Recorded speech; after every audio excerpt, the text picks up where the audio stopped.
highest quality used truck money can buy. Search over 600 used trucks now. Go to lenstruck.com. That's lenstruck.com. We got the trucks. Good morning, Northeast Wisconsin. Good morning, America.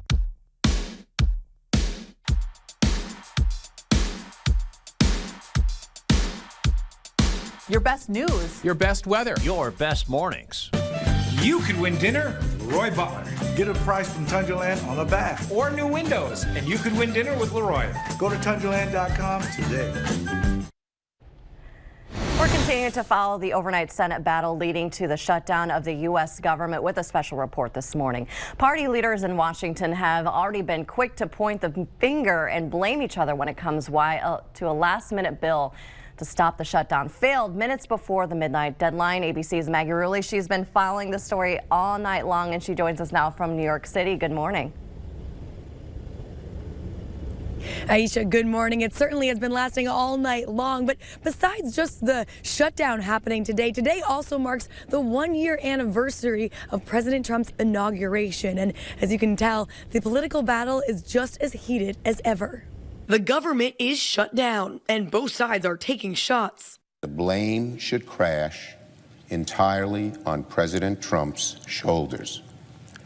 This will be called the Trump shutdown. What we've just witnessed on the floor was a cynical decision by Senate Democrats to shove aside millions of Americans for the sake of irresponsible political games. Top lawmakers and President Trump met throughout the day scrambling to make a last-minute compromise. Yet by the midnight deadline, still no deal. Democratic lawmakers say they won't pass a spending bill unless they get guaranteed protections for dreamers, the nearly 800,000 undocumented immigrants brought to the U.S. as children. Where's the urgency when it comes to dreamers? There is an urgency. There's an urgency in their lives because of the uncertainty of tomorrow. In a statement, the White House called this an attempt to hold lawful citizens hostage. And Republicans say there is no rush to write legislation protecting dreamers. While the specifics are unclear, here's most likely how the shutdown will affect you. It could cost the U.S. economy $38 million every hour. Hundreds of thousands of federal employees will be furloughed without pay. And by February, members of the military will see their paychecks delayed. Essential services would continue. You'll still get your mail. Social Security benefits will go out. TSA and air traffic control will keep working.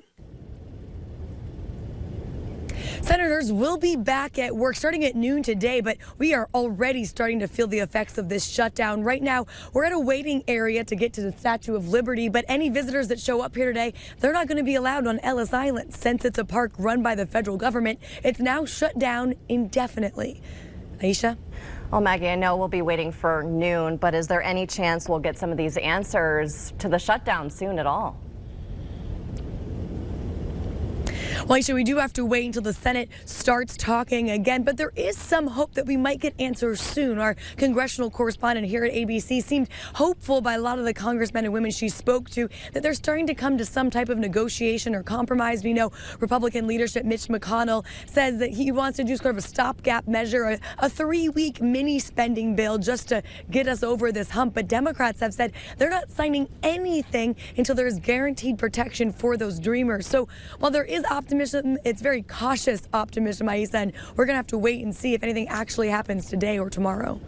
All right, Maggie, live in New York, we appreciate you. Thank you so much. And overnight, U.S. Senator from Wisconsin, Tammy Baldwin, explains why she joined her fellow Democrats in voting against the Republican bill, saying in a statement that it, quote, simply kicks the can down the road and fails to get the job done. And Wisconsin doesn't like punting, but that's all Washington seems to do, end quote.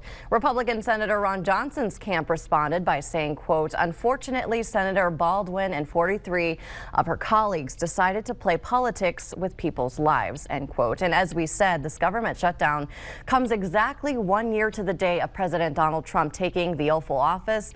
In our next half hour, ABC's Karen Travers will bring us a look through that year, highlighting the president's victories and controversies. But we are talking about our forecast here across Northeast Wisconsin and soaking in this beautiful sky cam that we've got this morning. Pretty nice. Absolutely gorgeous. We have some clouds across the area that kind of creates that layer that the sun's sort of reflects off of, makes for a beautiful sunrise.